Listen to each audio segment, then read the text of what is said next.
कामचोर देवरानी। एक बार की बात है, सुषमा अपने पूरे परिवार के साथ खुशी खुशी मोहन नगर में रहती थी। उसकी 2 बहुएं थी, पल्लवी और शिवानी। एक दिन दोनों बहुएं रसोई में काम कर रही होती है कि तभी उनकी सास सुषमा उन्हें बुलाती है। अरे बहू, जरा इधर तो आना। शिवानी, जरा जाकर देखना सासू माँ क्या कह रही हैं। दीदी आप ही देख लो ना जाकर, आपको भी तो सुनाई दे रहा है। अरे मैं आटा गूंद रही हूँ ना, तुम चली जाओ। हाँ तो मैं भी तो सब्जी काट रही हूँ ना दीदी। अरे बहू जल्दी आओ।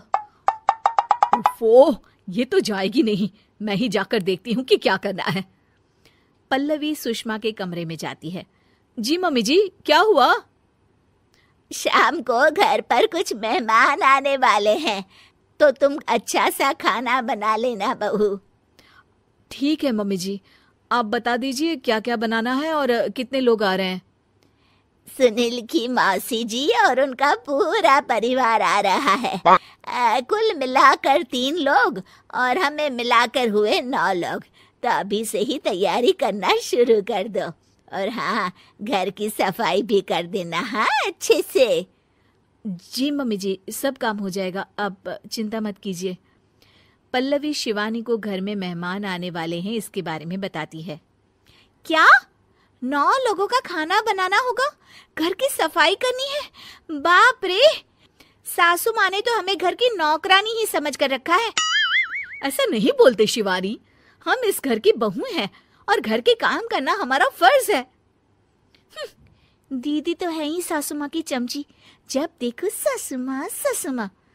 मैं तो इतना सारा काम नहीं करने वाली। शिवानी कपड़े लेकर गमला साफ कर रही होती है और चक्कर आने का नाटक करने लगती है। मेरा सर चकरा रहा है। तभी वहां पल्लवी और सासू माँ जाते हैं। अरे बहू, क्या हो गया तुम्हें? मम्मी जी, बहुत तेज सर में दर्द हो रहा है। तुम एक काम करो शिवानी, आराम कर लो। नहीं नहीं दीदी, घर में मेहमान आने वाले हैं, मुझे आपकी मदद करनी चाहिए। अरे कोई बात नहीं शिवानी, तुम आराम कर लो, मैं सब काम कर लूंगी। ठीक है दीदी, अगर आप इतना कह रही हैं तो आराम कर लेती हूँ। शिवानी आराम से अपने कमरे में मैगजीन पढ़ रही होती है।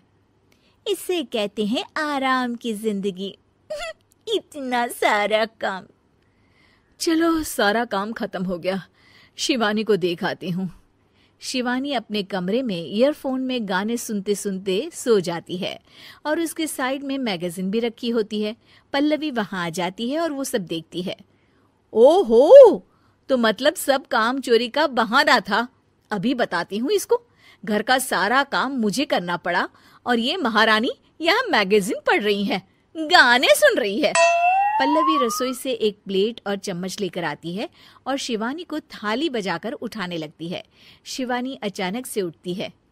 उठ गई महारानी, गाने भी सुन लिए, मैगजीन भी पढ़ ली। तुम तो बहुत बड़ी झूठी निकली शिवानी। तुमने सर दर्द का बहाना बनाया ताकि काम करने से बच सको। हाँ बनाया बहाना, तो क्या करती, इतने सारे काम करती। मुझे कोई शौक नहीं है चापलूसी का। क्या चापलूसी? तुम्हें लगता है कि मैं सारे काम चापलूसी के लिए कर रही हूँ? नहीं तो क्या। तभी वहां सासू माँ आ जाती हैं। अरे बहू, वो लोग बस आने ही वाले हैं, तुम तैयारियां कर लो। जी सासू माँ, तुझे तो मैं बाद में देखती हूँ। सब खाना खाने बैठते हैं और खाना शुरू करते हैं। तभी सुनील की मौसी बोलती है। वाह भाई वाह, खाना तो बहुत ही अच्छा बना है सुषमा जी, एक एक चीज में क्या स्वाद है। ये सुनकर शिवानी मुंह बना लेती है। उसे अपनी जेठानी की इतनी तारीफ रास नहीं आती। आपकी बहुएं तो बहुत ही अच्छा खाना बनाती हैं। हाँ बनाती तो दोनों ही अच्छा है, पर आज ना ये सारा खाना बड़ी बहू ने बनाया है। छोटी बहू की तबीयत ठीक नहीं थी, सो इसलिए। मानना पड़ेगा सुषमा जी, आपकी बड़ी बहू तो बहुत ही गुणवान है। पल्लवी की तारीफ सुनकर शिवानी को जलन होती है। पल्लवी ये सुनकर खुश हो जाती है और शिवानी की तरफ देखकर उसे चिढ़ाती है। कुछ देर बाद मेहमानों के जाने का वक्त हो जाता है। मौसी जी सबके लिए उपहार लाई होती है। वो सबको शगुन के पैसे देती हैं और अंत में पल्लवी के पास आती है। तुम्हारे लिए शगुन का लिफाफा तो है ही, पर बहू तुम्हें एक और उपहार भी मिलेगा इतना अच्छा खाना बनाने के लिए। मौसी अपने सोने के कंगन निकालकर पल्लवी को पहना देती है। ये लो, ये मेरे मनपसंद कंगन है, अब से ये तुम्हारे हुए। धन्यवाद मौसी जी। ये देखकर शिवानी तो पूरी तरह से जल जाती है और गुस्से से रसोई में चली जाती है। तभी वहां पल्लवी आ जाती है और उसे अपने कंगन दिखाने लगती है। देवरानी जी, अब आपका सर दर्द ठीक तो है ना? मुझे लगता है कि अब सर दर्द शुरू हो गया होगा आपका।